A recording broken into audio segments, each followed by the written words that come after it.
గుండెలు నరగిలిన బాధ కన్నీరై కారుతుంది.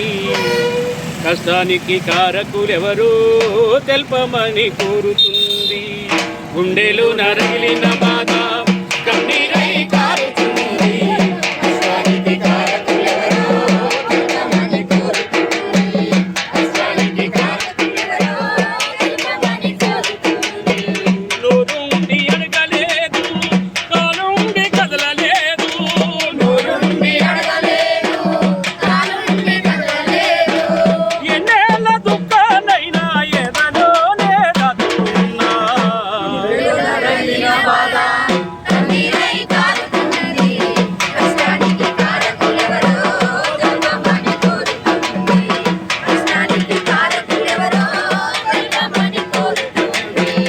అమ్మ ఉన్నంత కాలం ఆకలితో సచ్చింది. అమ్మ ఉన్నంత కాలం ఆకలితో సచ్చింది. అయ్య తను వంత జీతం అప్పు కింద గడిచింది.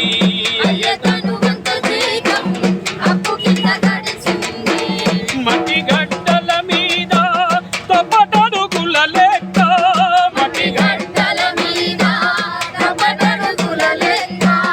చిన్నతనమంత నాది చటిలోనే తెల్లారింది. కన్నీరై కారుతుంది. కష్టానికి కారకులెవరో తెల్పమని కోరుతుంది. కష్టానికి కారకులెవరో తెల్పమని కోరుతుంది. అనుకోలేనెప్పుడు ఈ రోజులొస్తాయని. అనుకోలేనెప్పుడు ఈ రోజులొస్తాయని. బ్రతుకు తెరువు లేకపాయే, పూట పత్తు తప్పదాయే. బ్రతుకు తెరువు లేకపాయే, పూట పత్తు తప్పదాయే. నీతి మాటలతోటి మోసపోయి ఉన్నోని. నీతి మాటలతోటి మోసపోయి ఉన్నోని. ఏ గాయమందనో నీ దిక్కులేని ఒంటరోని. కన్నీరై కారుతుంది. కష్టానికి కారకులెవరో తెల్పమని కోరుతుంది. కష్టానికి కారకులెవరో తెల్పమని కోరుతుంది. పాతకాలం కాదు మారిందనన్నారు. పాతకాలం కాదు మారిందనన్నారు. ఏమేమి మారిందో ఎక్కడ మారిందో.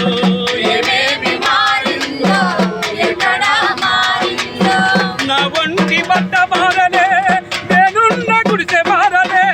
నా ఒంటి బట్ట మారలే, నేనున్న గుడిసె మారలే. దోచుకున్న తీరు మారలే, మారింది ఏమిటో మరి. కన్నీరై కారుతుంది.